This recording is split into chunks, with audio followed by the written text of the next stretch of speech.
زکوٰۃ کا لفظ عربی زبان کا لفظ ہے، ویسے تو اس کے بے شمار معانی آتے ہیں، لیکن 3 معنی اس کے بڑے عام ہیں۔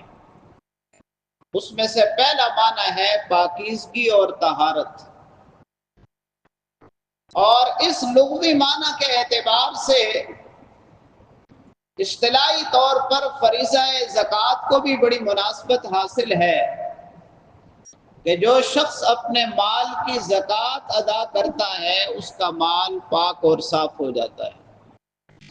قرآن کریم نے خود اللہ تعالیٰ ارشاد فرماتے ہیں خذ من اموالہم صدقۃ تطہرہم، کہ ان کے مالوں سے زکوٰۃ لے لو، زکوٰۃ وصول کر لو اور ان کے مالوں کو پاک کر لو۔ دوسرا معنی زکوٰۃ کا لغوی اعتبار سے بڑھوتری ہے، اضافہ، اور اس معنی کی بھی فریضہ زکوٰۃ کے ساتھ بڑی مناسبت ہے کہ جو شخص زکوٰۃ ادا کرتا ہے اللہ رب العالمین اس کے مال کو بڑھا دیتے ہیں۔ اور یہ بھی اللہ کریم نے کلام پاک میں ارشاد فرمایا یمحق اللہ الربا ویربی الصدقات، کہ اللہ سود کو مٹاتے ہیں اور صدقات کو بڑھا دیتے ہیں۔ تیسرا معنی اس کا برکت ہے، یہ جو بڑھوتری ہوتی ہے اس بڑھوتری کا اثر برکت کی صورت میں ظاہر ہوتا ہے۔ برکت سے آپ واقف ہیں کہ بظاہر اسباب تو کم ہوں، لیکن اللہ رب العالمین ان سے بہت سارے مسائل حل فرما دیں۔ آپ نے اپنی زندگی میں یہ تجربہ کیا ہوگا کہ بعض دفعہ اسباب اور وسائل کی کثرت ہوتی ہے لیکن معاملات پھر بھی ادھورے کے ادھورے رہ جاتے ہیں، اور بعض دفعہ اسباب اور وسائل تو بہت کم ہوتے ہیں لیکن مسائل بڑے آسانی کے ساتھ حل ہو جاتے ہیں۔ اسے برکت کہتے ہیں۔ زکوٰۃ ہے کیا؟ زکوٰۃ ایک مالی فریضہ ہے، اور اگر آپ غور کے ساتھ توجہ کے ساتھ اس فریضہ کا مطالعہ کریں تو اس کے اندر آپ کو 3 خوبیاں نظر آئیں گی، 3 خیریں اور بھلائیاں نظر آئیں گی۔ پہلی خصوصیت اور خوبی اس کی یہ ہے کہ جس طرح آپ جسمانی عاجزی، تضرع اور نیاز مندی کا اظہار نماز کے ذریعے کرتے ہیں، تکبیر کے لیے ہاتھ اٹھاتے ہیں، پھر دونوں ہاتھ باندھ کر کھڑے ہو جاتے ہیں اپنے رب کے سامنے، پھر اور عاجزی کرتے ہوئے رکوع میں چلے جاتے ہیں، پھر عاجزی کی انتہا کرتے ہوئے اپنی جبین نیاز اللہ کے سامنے زمین پر رکھ دیتے ہیں۔ تو یہ آپ کی جسمانی عبادت ہے، جسمانی نیاز مندی ہے۔ ایک مالی عبادت بھی ہوا کرتی ہے، وہ زکوٰۃ سے ادا ہوتی ہے۔ مالی نیاز مندی، مالی عاجزی، جب آدمی حلال اور طیب رزق کماتا ہے اور اس میں سے جو بچت کی صورت میں اس کے پاس رہتا ہے اس پر سال گزر جائے، سال کے بعد وہ یہ سمجھتے ہوئے کہ یہ اللہ کا دیا ہوا مال ہے لہٰذا میں اس سے اللہ کا حق ادا کر رہا ہوں، جب اس نیت سے رضائے الہی کے حصول کے لیے وہ صحیح مصارف میں اس مال کو 40ویں حصے کو 2.5% مال کو دیتا ہے تو گویا وہ اللہ کے سامنے اپنی مالی عبادت، مالی عاجزی، مالی نیاز مندی پیش کر رہا ہے۔ دوسری خوبی اور خصوصیت اس میں یہ ہے کہ زکوٰۃ کی ادائیگی کا تعلق خدمت خلق کے ساتھ ہے۔ آپ نے تو اپنا فریضہ ادا کرنا ہے، لیکن آپ کے فریضے کی ادائیگی کی وجہ سے بہت سارے لوگوں کے مسائل حل ہو جاتے ہیں۔ تیسری خصوصیت اور اہم بات زکوٰۃ میں یہ ہے کہ انسان فطری طور پر مال سے محبت کرنے والا ہے۔ مال کی محبت جتنی مرضی ہے کوشش کر لے، کسی نہ کسی درجہ اس کے دل میں موجود ہوتی ہے، لیکن جب وہ اللہ کا حکم سمجھتے ہوئے اپنے کمائے ہوئے مال سے زکوٰۃ ادا کرتا ہے تو اس کے حب مال کا علاج ہو جاتا ہے۔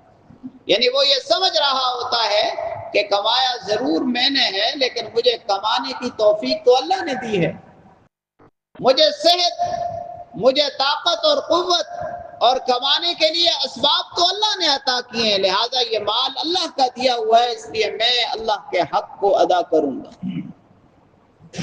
زکوٰۃ کا بنیادی حکم ہر ایک نبی کی امت میں موجود تھا، اور رسول اللہ صلی اللہ علیہ وسلم کے بعثت کے بعد بھی بنیادی حکم جلدی ہی نازل ہو گیا تھا، لیکن تفصیلی احکام مدینہ منورہ میں نازل ہوئے۔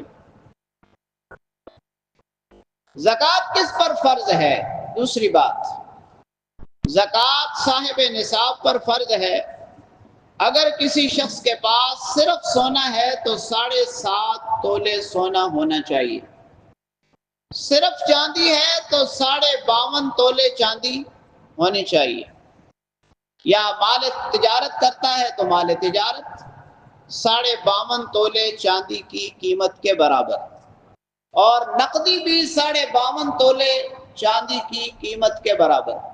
پہلے چاندی کی قیمت بہت کم ہوا کرتی تھی، اب تو چاندی کی قیمت بھی بہت زیادہ ہے۔ اس دفعہ جو نصاب کم از کم نصاب ہے وہ بھی 5 لاکھ سے اوپر ہے، بلکہ آج کل کے نرخ کے مطابق تقریباً 5.5 لاکھ روپے کم از کم نصاب ہے۔ چاندی کی 52.5 تولے چاندی کی قیمت تقریباً 5.5 لاکھ روپے بنتی ہے۔ یہاں ایک بات ضرور سمجھ لیجئے، میں نے یہ اس لیے کہا کہ صرف سونا صرف چاندی، ایک مسئلہ ہے ضم نصاب کا۔ اگر کسی آدمی کے پاس تھوڑا سا سونا ہے، کچھ نقدی ہے، دونوں کی قیمت ملا کر چاندی کے نصاب تک پہنچ جاتی ہے تو پھر بھی زکوٰۃ فرض ہے۔ سونا 1 تولہ ہے کسی کے پاس، تھوڑی بہت نقدی بھی رہتی ہے، تو اس شخص پر زکوٰۃ فرض ہے۔ اور مال کے اوپر ایک تو مال کا نصاب کا ہونا ضروری ہے، اور دوسری شرط یہ ہے کہ سال کا گزرنا ضروری ہے۔ شریعت اسلامیہ زکوٰۃ سیونگ پر لازم کرتی ہے، بچت پر لازم کرتی ہے۔ آپ مہینے میں لاکھوں کماتے ہیں، لیکن آپ کثیر العیال ہیں، اہل و عیال کی کثرت ہے، آپ کے اخراجات ہیں، وہ سارا کمایا ہوا مال مہینے کے آخر تک ختم ہو جاتا ہے، تو آپ پر کوئی زکوٰۃ نہیں ہے۔ دوسری بات یہ ہے کہ ضرورت کی چیزوں پر زکوٰۃ نہیں ہے۔ آپ کا گھر ہے، جتنا مرضی ہے قیمتی ہو، آپ کی گاڑی ہے جتنی زیادہ قیمتی ہو، آپ کے گھر کا سامان ہے، اس پر شریعت نے زکوٰۃ لازم نہیں کی۔ اللہ کا شکر ادا کرنے کے لیے آپ کو صدقہ کرنا چاہیے، یہ نہیں ہے کہ کچھ نہیں دینا۔ دینے کے لیے صرف زکوٰۃ نہیں ہے، زکوٰۃ تو بنیادی فریضہ ہے، اس کے بعد صدقہ ہے، اس کے بعد ہدیہ ہے، اور ان تمام صورتوں پہ اللہ رب العالمین انفاق فی سبیل اللہ کا ثواب عطا فرماتے ہیں، صرف زکوٰۃ پر نہیں۔ مثل الذین ينفقون اموالهم فی سبیل اللہ کمثل حبہ، یہ اللہ کے راستے میں اللہ کی رضا کے لیے جو مال بھی آپ خرچ کرتے ہیں، اللہ رب العالمین اس کا اجر 700 گنا بڑھا کر عطا فرماتے ہیں۔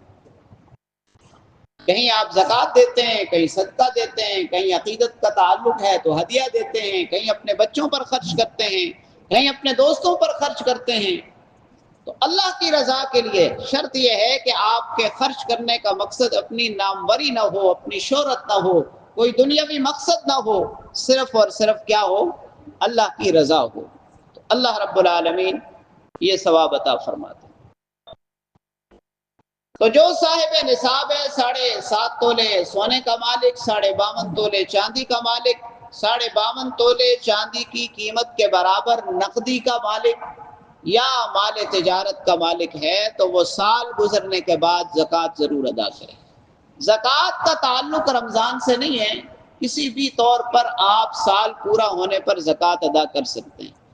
ہاں، رمضان میں زکوٰۃ کی ادائیگی پر آپ کو 70 گنا منافع ہوگا۔ اللہ رب العالمین آپ کو جو ثواب عطا فرمائیں گے وہ 70 گنا بڑھا کر عطا فرمائیں گے۔ اس لیے اگر آپ اپنی ترتیب اس طرح بنا لیں کہ ہر سال رمضان میں زکوٰۃ ادا کریں تو یہ آسانی کے ساتھ ادائیگی بھی ہو جائے گی، اور اجر و ثواب بھی زیادہ ملے گا۔ بعض لوگ ہاتھ کے تو کھلے ہوتے ہیں، خرچ تو کرتے رہتے ہیں، لیکن زکوٰۃ کا خیال نہیں رکھتے، کیلکولیشن نہیں کرتے۔ یاد رکھیں کہ ایک ہے فریضہ اور ایک ہے خیر کا کام، نفلی کام۔ جیسے فجر کی نماز کا وقت ہوا تو 2 رکعت نماز تو سنتیں ہیں، 2 رکعت نماز فرض ہے۔ اب 2 رکعت نماز فرض ہے، اگر فرض چھوڑ دیا تو نماز چھوڑنے کا گناہ ہوگا، سنت چھوڑی تو سنت چھوڑنے کا گناہ ہوگا۔ اور اسی طرح ظہر کا وقت ہے، 4 رکعت نماز فرض ہیں، اس کے ساتھ سنتیں ہیں، نوافل ہیں۔ تو ایک آدمی نوافل تو پڑھتا رہے لیکن فرض کو بھول جائے تو اس کی نماز ادا نہیں ہوگی۔ لہذا ہم میں سے ہر شخص پر یہ لازم ہے کہ وہ اپنے مال کا جائزہ لے، اگر وہ صاحب نصاب ہے تو سب سے پہلے زکوٰۃ ادا کرے، اس کے بعد جتنا چاہے جب چاہے صدقہ کرے۔ زکوٰۃ دینی کس کو ہے؟ انما الصدقات للفقراء والمساکین والعاملین علیہا والمؤلفۃ قلوبهم وفی الرقاب والغارمین وفی سبیل اللہ وابن السبیل۔ سورہ توبہ کی اس آیت میں 8 مصارف بیان کیے گئے۔ عمومی طور پر آپ کے پاس جو آپشن موجود ہوتے ہیں وہ ایک تو مدارس دینیہ کا آپشن ہے، جہاں مسافر اور غریب بچے تعلیم حاصل کرتے ہیں، ان کا رہنا سہنا، ان کی دوائیاں، ان کی تعلیم، یہ ادارے مفت دیتے ہیں، لہذا وہ زکوٰۃ کا بہترین مصرف ہے، آپ کو تحقیق بھی نہیں کرنی پڑتی اور آپ کی زکوٰۃ صحیح جگہ پر لگ جاتی ہے۔ مدارس دینیہ کو اپنی زکوٰۃ میں ضرور شامل کریں۔ دوسری صورت وہ لوگ ہیں، وہ سفید پوش لوگ ہیں کہ جو محنت تو کرتے ہیں لیکن ان کی محنت کی کمائی سے ان کے اخراجات پورے نہیں ہوتے، کہیں دوائیوں کی کمی رہ جاتی ہے، کہیں کھانے کی کمی رہ جاتی ہے، کہیں کپڑے کی کمی رہ جاتی ہے۔ ایسے لوگوں کو آپ زکوٰۃ دیں، وہ آپ کے رشتہ دار بھی ہو سکتے ہیں، آپ کے محلے دار، آپ کے پڑوسی بھی ہو سکتے ہیں اور عام لوگ بھی ہو سکتے ہیں۔ یہ آپ نے یقینی بنانا ہے کہ جس آدمی کو آپ زکوٰۃ دے رہے ہیں وہ خود صاحب نصاب نہ ہو۔ ایک آدمی کی کمائی تو 20-25 ہزار ہے لیکن اس نے گھر میں 3-4 تولے سونا رکھا ہوا ہے، اس 25 ہزار سے 2-4 ہزار بھی بچا کر ایک طرف رکھ لیتا ہے، تو ایسا آدمی مستحق زکوٰۃ نہیں ہے، وہ صاحب نصاب ہے۔ اب اس نے اپنا یہ جو طریقہ بنایا ہوا ہے یہ وہ جانے اور اس کا اللہ جانے، لیکن ایسے شخص کو زکوٰۃ لینا جائز نہیں ہے۔ میں نے پہلے عرض کیا کہ شریعت ضرورت پر زکوٰۃ لازم نہیں کرتی، ضرورت کا جتنا بھی زیادہ مال ہو، کمایا، خرچ کر دیا، اس پر کوئی زکوٰۃ نہیں۔ سیونگ پر زکوٰۃ ہے، بچت پر زکوٰۃ ہے۔ آپ کے حالات بہت تنگ ہیں، ایک وقت آپ روٹی کھاتے ہیں، ایک وقت روٹی نہیں کھاتے، لیکن سونا آپ نے اپنے پاس رکھا ہوا ہے تو زکوٰۃ آپ کے اوپر لازم ہے، زکوٰۃ آپ کو دینی ہے، لینی آپ کے لیے جائز نہیں ہے۔ اس لیے زکوٰۃ دیتے ہوئے بھی انتہائی احتیاط کا معاملہ کیجیے۔ یہ بالکل ضروری نہیں ہے کہ آپ جس کو دے رہے ہیں اس کو بتا کے دیں کہ بھئی یہ زکوٰۃ کے پیسے میں آپ کو دے رہا ہوں، نہیں۔ آپ ہدیے کے طور پر، راشن کے طور پر، کپڑوں کے طور پر، دواؤں کے طور پر، ہر ایسی چیز جس کا آپ دوسرے کو مالک بنا سکتے ہیں اس صورت میں زکوٰۃ ادا کر سکتے ہیں، لیکن آپ کو یہ یقین ہونا چاہیے کہ جس کو آپ زکوٰۃ دے رہے ہیں وہ آدمی مستحق زکوٰۃ ہے۔ جو شخص زکوٰۃ دے گا اس کو فائدہ کیا ہوگا؟ وہ آپ کے سامنے بیان کر دیا کہ اللہ تعالیٰ اس کے مال کو پاک کر دیں گے، اللہ اس کے مال کو بڑھائیں گے، اللہ اس کے مال میں برکت عطا فرمائیں گے، اور ایک چیز پر اللہ رب العالمین 700 گنا بڑھا کر، 1 روپیہ کا بدلہ اللہ 700 گنا بڑھا کر عطا فرمائیں گے۔ اور باوجود زکوٰۃ صاحب نصاب ہونے کے اگر کوئی آدمی زکوٰۃ ادا نہیں کرتا تو اس کے لیے کیا حکم ہے؟ والذین یکنزون الذهب والفضة ولا ينفقونها في سبيل الله فبشرهم بعذاب علیم۔ اللہ فرماتے ہیں جو مال کو جوڑ کر رکھتا ہے، اللہ کے راستے میں خرچ نہیں کرتا، اسے دردناک عذاب کی بشارت دے دیجیے۔ یوم یحمى علیہا فی نار جہنم فرمایا روز قیامت اس کا یہ مال جہنم کی آگ میں گرم کیا جائے گا، فتقوا بہا جباہہم وجنوبہم وظہورہم، پھر داغا جائے گا اس کی پیشانی کو، اس کے پہلوؤں کو اور اس کی کمر کو۔ اللہ رب العالمین ہماری حفاظت فرمائے۔ اس لیے اگر اللہ نے آپ کو مال دیا ہے تو مال کو جمع کرنا، نہ مال کا کمانا برا ہے نہ مال کا جمع کرنا برا ہے۔ اچھی نیت کے ساتھ کمائیں گے تو کمانے پر بھی اجر ہے، جمع کرنے پر بھی اجر ہے، لیکن اس سے اللہ رب العالمین کا حق ضرور ادا کرنا ہے، اللہ کا حق ضرور ادا کرنا ہے۔ تو رمضان المبارک میں بھی ایک مالی فریضہ ہے، وہ ہے صدقہ فطر۔ صدقہ فطر اللہ تعالیٰ نے روزوں کی کمی کو پورا کرنے کے لیے اور نادار لوگوں کو عید کی خوشیوں میں شامل کرنے کے لیے لازم کیا ہے۔ صدقہ فطر بھی ہر اس شخص پر واجب ہے کہ جو ان دنوں میں زکوٰۃ کے نصاب کا مالک ہو، اس پر سال گزرنا ضروری نہیں ہے۔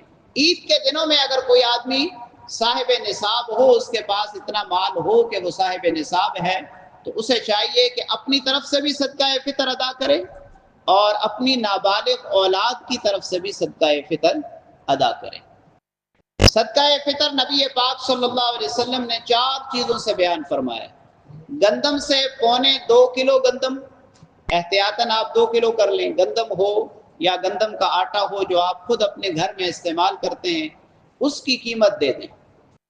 کسی نے 300 بتائی، کسی نے 350، لیکن میرے خیال میں احتیاطاً اگر آپ گندم کے حساب سے دینا چاہتے ہیں تو 400 روپے پر ہیڈ، فی کس 400 روپے ضرور ادا کریں۔ دوسری چیز جس سے نبی پاک صلی اللہ علیہ وسلم نے صدقہ فطر بیان فرمایا وہ جو ہے، تیسری چیز کھجور ہے اور چوتھی چیز کشمش ہے۔ ان کی مقدار 3.5 کلو ہے اندازاً، اور احتیاطاً آپ 4.25 کلو کا حساب لگائیں، خود مارکیٹ سے ریٹ معلوم کر لیں، 4 کلو کھجور کا کیا ریٹ ہے، جو کا کیا ریٹ ہے اور کشمش کا کیا ریٹ ہے، اس کے اعتبار سے اللہ تعالیٰ نے آپ کو وسعت دی ہے تو پھر گندم کے اعتبار سے نہ ادا کریں، پھر جو کشمش اور کھجور کے اعتبار سے ادا کریں، تاکہ اللہ کے بندوں کا زیادہ سے زیادہ فائدہ ہو جائے۔ اس کا وقت کیا ہے؟ عید کی نماز سے پہلے ادا کرنا ضروری ہے۔ رمضان المبارک میں ادا کر دیں تاکہ اصل مقصد حاصل ہو جائے کہ جن لوگوں کو آپ ادا کر رہے ہیں وہ اپنی عید کی شاپنگ وغیرہ اس سے کر لیں۔ اللہ کریم سے دعا ہے اللہ رب العالمین ہمیں جسمانی عبادت کے ساتھ ساتھ مالی عبادت اور مالی فریضہ بھی ادا کرنے کی توفیق نصیب فرمائے۔